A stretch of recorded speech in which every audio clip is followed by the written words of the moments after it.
Hello ಗೆಳೆಯರೆ, ಎಲ್ಲರಿಗೂ ವಂದನೆಗಳು. ನಮ್ಮ ಕರ್ನಾಟಕ ರಾಜ್ಯ ತುಂಬ ಸುಂದರವಾದ ನಾಡು.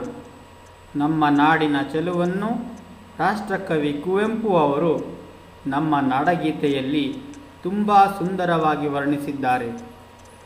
ನಮ್ಮ ರಾಜ್ಯದಲ್ಲಿರುವ ಪ್ರವಾಸಿ ತಾಣಗಳ ಸಂಖ್ಯೆಗೆ ಲೆಕ್ಕವೇ ಇಲ್ಲ.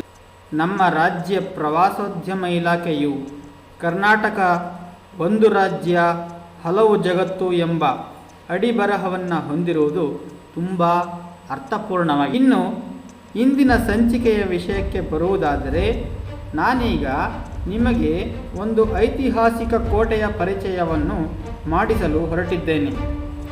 ಮುಖ್ಯವಾಗಿ ಕೋಟೆಗಳಲ್ಲಿ 4 ರೀತಿಯ ಕೋಟೆಗಳು ಇರುತ್ತವೆ. ಒಂದನೆಯದು ವನದುರ್ಗ, ಎರಡನೆಯದು ಜಲದುರ್ಗ, ಮೂರನೆಯದು ನೆಲದುರ್ಗ, ನಾಲ್ಕನೆಯದು ಗಿರಿದುರ್ಗ. ಈಗ ನಾನು ಹೇಳ ಹೊರಟಿರುವುದು ಒಂದು ಗಿರಿದುರ್ಗದ ಕತೆ. ಕರ್ನಾಟಕದ ಕಾಶ್ಮೀರ ಎಂಬಂತಿರುವ ಹಾಸನ ಜಿಲ್ಲೆಯ ಸಕಲೇಶಪುರದಿಂದ ಆಗ್ನೇಯಕ್ಕೆ ಬೆಂಗಳೂರು ಮತ್ತು ಮಂಗಳೂರು ಹೆದ್ದಾರಿಯಲ್ಲಿ ಸುಮಾರು 6 ಕಿಲೋಮೀಟರ್ ಆಗ್ನೇಯಕ್ಕೆ ಪಯಣಿಸಿದರೆ ಒಂದು ಗುಡ್ಡ ಸಿಗುತ್ತದೆ. ಅದರ ಹೆಸರು ಹಿಂದೆ ಅಡಾಣಿ ಗುಡ್ಡ ಎಂದಾಗಿತ್ತು. ಈ ಗುಡ್ಡ ಸಮುದ್ರ ಮಟ್ಟದಿಂದ ಸುಮಾರು 3393 ಅಡಿಗಳಷ್ಟು ಎತ್ತರದಲ್ಲಿದೆ. ಇದರ ಮೇಲೆ ಒಂದು ವಿಶಿಷ್ಟ ವಿನ್ಯಾಸದ ನಕ್ಷತ್ರಾಕಾರದ ಕೋಟೆಯನ್ನು ನಿರ್ಮಿಸಲಾಗಿದೆ. ನಕ್ಷತ್ರಾಕಾರ ಎಂದರೆ ಸಾಮಾನ್ಯವಾಗಿ ನಾವೆಲ್ಲ ಬರೆಯುವ ಪಂಚಕೋನಾಕೃತಿಯ ನಕ್ಷತ್ರವಲ್ಲ, ಅದು ಅಷ್ಟಕೋನಾಕೃತಿಯ ವಿಶಿಷ್ಟ ವಿನ್ಯಾಸದ ನಕ್ಷತ್ರಾಕಾರದ ಕೋಟೆ. ಈ ಕೋಟೆಯು ನಕ್ಷತ್ರಾಕಾರದಲ್ಲಿದೆ ಎಂದು ಬೆಳಕಿಗೆ ಬಂದದ್ದು ಬಹುಶಃ 2010-11ರಲ್ಲಿ. ಪರಮಾತ್ಮ ಕನ್ನಡ ಚಲನಚಿತ್ರದ ಒಂದು ದೃಶ್ಯಕ್ಕಾಗಿ ಛಾಯಾಗ್ರಾಹಕ ಸಂತೋಷ್ ರೈ ಪತಾಜೆ ಅವರು ಡ್ರೋನ್ ಕ್ಯಾಮರಾ ಬಳಸಿ ಕೋಟೆಯ ಮೇಲ್ಭಾಗದ ನೋಟವನ್ನು ಸೆರೆ ಹಿಡಿದಾಗ ಇರಬಹುದು. ಕೋಟೆಯ ಐತಿಹಾಸಿಕ ವಿಚಾರವನ್ನು ಹೇಳುವುದಾದರೆ, 1669ರಲ್ಲಿ ಬ್ರಿಟಿಷರು ಕೋಲ್ಕತ್ತಾದಲ್ಲಿ ಕಟ್ಟಿದ ಕೋಟೆಯೊಂದರ ಸ್ಫೂರ್ತಿಯಿಂದ ಮೈಸೂರು ಹುಲಿ ಎಂದೆನಿಸಿದ ಟಿಪ್ಪು ಸುಲ್ತಾನ್ ಈ ಕೋಟೆಯನ್ನು ನಿರ್ಮಿಸಿದ ಎನ್ನುತ್ತಾರೆ. 1784ರ ವೇಳೆಗೆ ಎರಡನೇ ಆಂಗ್ಲೋ ಮೈಸೂರು ಯುದ್ಧದಲ್ಲಿ ವಿಜಯಶಾಲಿಯಾದ ಟಿಪ್ಪು ಮಂಗಳೂರಿಗೆ ಭೇಟಿ ನೀಡಬೇಕಾದರೆ ಬೆಳ್ತಂಗಡಿಯಿಂದ ಮುಂದೆ ಇರುವ ಐಗೂರಿನಲ್ಲಿ ತಂಗುತ್ತಿದ್ದ.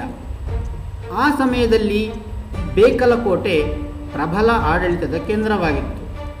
ಒಟ್ಟಾರೆಯಾಗಿ ಆಗಾಗ ತನ್ನನ್ನು ಕೆಣಕುತ್ತಿದ್ದ ಬ್ರಿಟಿಷರನ್ನು ಎದುರಿಸಲು ಶ್ರೀರಂಗಪಟ್ಟಣ ಮತ್ತು ಮಂಗಳೂರಿನ ಮಧ್ಯೆ ಒಂದು ಸೈನ್ಯದ ಕೋಟೆಯ ನಿರ್ಮಾಣದ ಅನಿವಾರ್ಯತೆಯನ್ನು ಮನಗೊಂಡ ಟಿಪ್ಪು ಅಡಾಣಿ ಗುಡ್ಡದ ಮೇಲೆ ಈ ಕೋಟೆಯನ್ನು ನಿರ್ಮಾಣ ಮಾಡಿದ. ಅಡಾಣಿ ಗುಡ್ಡದ ಕೋಟೆ ನಿರ್ಮಾಣಕ್ಕೆ ಟಿಪ್ಪು ಫ್ರೆಂಚರ ಸೈನ್ಯದಲ್ಲಿ ಕೋಟೆ ನಿರ್ಮಾಣ ವಾಸ್ತುಶಿಲ್ಪಿಯಾಗಿದ್ದ ಸೆಬಾಸ್ಟಿಯನ್ ಲೀ ಪ್ರೆಸ್ಟ್ರೆ ಡಿ ವೌಬನ್ ಎಂಬಾತನಿಗೆ ನೇಮಿಸಿದ್ದ. 1784ರಲ್ಲಿ ನಿರ್ಮಾಣ ಮಾಡಲು ಪ್ರಾರಂಭವಾದ ಕೋಟೆ ಕಾರಣಾಂತರಗಳಿಂದ ಸ್ಥಗಿತಗೊಳ್ಳುತ್ತಿತ್ತು. ಕೊನೆಗೆ 1792ರ ಹೊತ್ತಿಗೆ ಪೂರ್ಣವಾಯಿತು. 1799ರಲ್ಲಿ ಮುಕ್ತಾಯವಾದ 4ನೇ ಆಂಗ್ಲೋ ಮೈಸೂರು ಯುದ್ಧದಲ್ಲಿ ಟಿಪ್ಪುವಿಗೆ ನೆರವಾದ ಈ ಕೋಟೆ ಬ್ರಿಟಿಷರ ವಶವಾಯಿತು. 225 ಅಡಿಗಳ ಎತ್ತರದಲ್ಲಿರುವ ಅಡಾಣಿ ಗುಡ್ಡದ ಮೇಲೆ ಸುಮಾರು 30 ಎಕರೆ ಪ್ರದೇಶದಲ್ಲಿ ಕೋಟೆ ನಿರ್ಮಾಣವಾಗಿದೆ. ಶುಭ್ರ ಆಕಾಶವಿದ್ದಾಗ ಕೋಟೆಯ ಮೇಲಿನಿಂದ ನಿಂತು ನೋಡಿದರೆ ಅರಬ್ಬಿ ಸಮುದ್ರದ ಬಿಂಬ ಕಾಣುತ್ತದೆ ಎಂದು ಹೇಳುತ್ತಾರೆ. ಇನ್ನು ಅಡಾಣಿ ಗುಡ್ಡದ ಕೋಟೆಯನ್ನು ಅಷ್ಟಕೋನಾಕೃತಿಯ ಆಕಾರದಲ್ಲಿರುವುದರಿಂದ ಕೋಣೆಯ ಕೋಟೆ ಎಂದು ಸಹ ಕರೆಯುತ್ತಿದ್ದರು. ಈಗಿರುವ ಮಂಜರಾಬಾದ್ ಎಂಬ ಹೆಸರು ಬರಲು ಕಾರಣವೇನೆಂದರೆ, ಟಿಪ್ಪು ಕೋಟೆಗೆ ಭೇಟಿ ಕೊಟ್ಟಾಗ ಕಂಡ ಸೂರ್ಯಾಸ್ತದ ರಮಣೀಯ ದೃಶ್ಯ ಅಥವಾ ಮಂಜಿನ ಹೊದಿಕೆಯನ್ನು ಹೊದ್ದಂತೆ ಕಂಡುಬರುತ್ತಿದ್ದ ಕೋಟೆಯನ್ನು ಕಂಡು ಮಂಜರ್ ಎಂದು ಉದ್ಘರಿಸಿದನಂತೆ. ಮಂಜರ್ ಎಂದರೆ ಅರಬ್ಬಿ ಭಾಷೆಯಲ್ಲಿ ರಮಣೀಯ ನೋಟ ಎಂದು ಅರ್ಥ. ಹಾಗಾಗಿ ಈ ಕೋಟೆಗೆ ಮಂಜಿರಾಬಾದ್, ಮಂಜರಾಬಾದ್ ಎಂದು ನಾಮಕರಣವಾಗಿದೆ. 8 ಮೂಲೆಗಳ ನಕ್ಷತ್ರಾಕಾರದ ಕೋಟೆ ಇದಾಗಿದ್ದು 86 ಅಡಿ ಉದ್ದದ 16 ಬಾಹುಗಳನ್ನು ಹೊಂದಿದೆ. ಪ್ರತಿ ಕೋನದಲ್ಲಿ 5ರಂತೆ 40 ಪಿರಂಗಿ ಬಾಯಿಗಳಿದ್ದಾವೆ. ಇದರಲ್ಲಿ ಪಿರಂಗಿಗಳನ್ನು 60 ಡಿಗ್ರಿಯಿಂದ 120 ಡಿಗ್ರಿ ಅಂತರದಲ್ಲಿ ತಿರುಗಿಸುತ್ತಾ ಪ್ರಯೋಗಿಸಬಹುದಾಗಿತ್ತು. ಕೋಟೆಯ 9 ಕೊತ್ತಲುಗಳಲ್ಲಿ ಬಂದೂಕಿನ ಕಿಂಡಿಗಳಿದ್ದಾವೆ.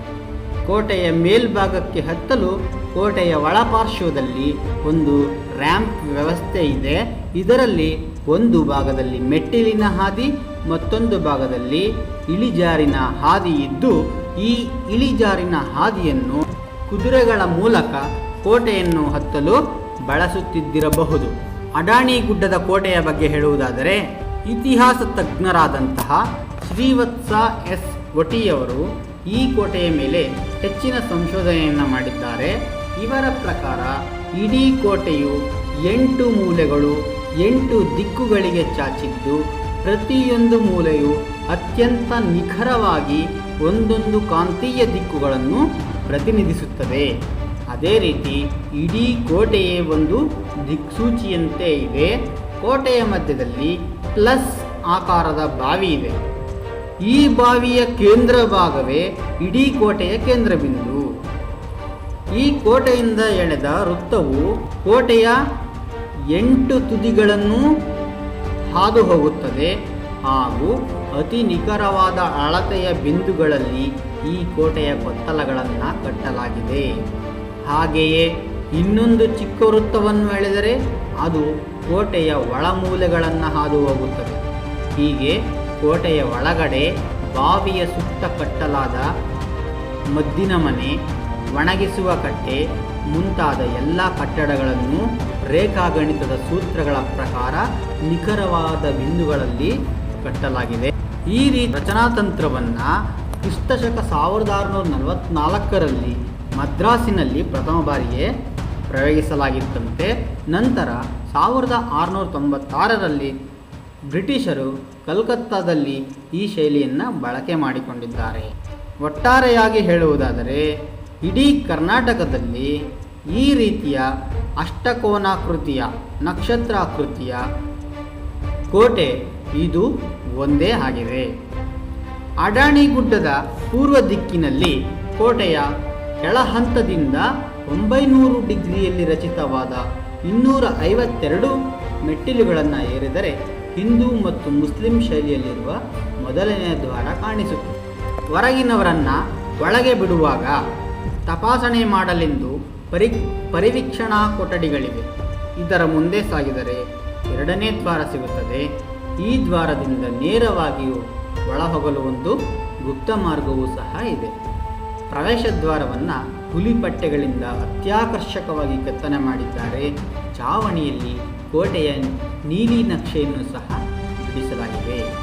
ಕೋಟೆಯಲ್ಲಿರುವ 8 ಬುರುಜುಗಳ ಒಳಗಿನಿಂದ 4 ದಿಕ್ಕಿನಲ್ಲಿಯೂ ಕೋವಿಯಿಂದ ವೈರಿಗಳನ್ನು ಸದೆಬಡಿಯುವಂಥ ವ್ಯವಸ್ಥೆ ಮಾಡಿದ್ದಾರೆ.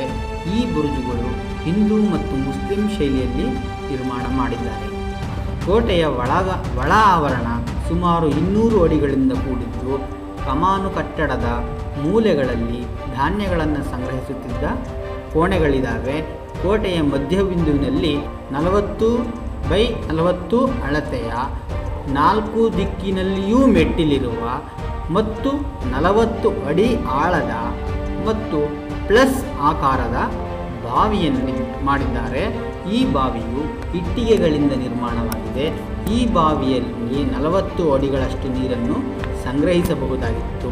ಕೊಳದ ಸ್ವಲ್ಪ ದೂರದಲ್ಲಿ ಪಿರಮಿಡ್ ಆಕೃತಿಯನ್ನು ಹೊಂದಿರುವ 10 ಅಡಿಗಳ ಮಳಿಗೆಯುಳ್ಳ ಕೋಣೆಗಳಿವೆ. ಇವುಗಳನ್ನು ಮದ್ದನ್ನು ಸಂಗ್ರಹಿಸುತ್ತಿದ್ದ ಕೋಣೆಗಳು ಎಂದು ಊಹಿಸಲಾಗಿದೆ. ಪ್ರತಿನಿತ್ಯ ಈ ಕೋಟೆಗೆ ಸುಮಾರು ಒಂದು 500 ಜನ ಭೇಟಿ ಕೊಡ್ತಾರೆ. ಒಂದು ದಿನದ ಪಿಕ್ನಿಕ್ಕಿಗೆ ಈ ಕೋಟೆ ಹೇಳಿ ಮಾಡಿಸಿದಾಗಿದೆ ಮತ್ತು ಈ ರೀತಿಯ ವಿನ್ಯಾಸದಲ್ಲಿ ಕಟ್ಟಲ್ಪಟ್ಟಿರುವ ಕೆಲವೇ ಕೋಟೆಗಳಲ್ಲಿ ಒಂದಾಗಿದೆ. ಈ ಕೋಟೆ ಇಂದು ಜೀರ್ಣೋದ್ಧಾರಕ್ಕಾಗಿ ಕಾಯುತ್ತಿರುವ ಎಷ್ಟೋ ಕೋಟೆಗಳ ಸಾಲಿನಲ್ಲಿ ತಾನೂ ಒಂದಾಗಿದೆ. ಇಂತಹ ಕೋಟೆಗಳನ್ನು, ಐತಿಹಾಸಿಕ ಆಧಾರಗಳನ್ನು ಉಳಿಸಿ ಸಂರಕ್ಷಿಸಿ ಮುಂದಿನ ಪೀಳಿಗೆಗೆ ಹಸ್ತಾಂತರಿಸುವ ಜವಾಬ್ದಾರಿ ಇಂದಿನ ಯುವ ಪೀಳಿಗೆಯದ್ದಾಗಿದೆ. ಧನ್ಯವಾದಗಳು.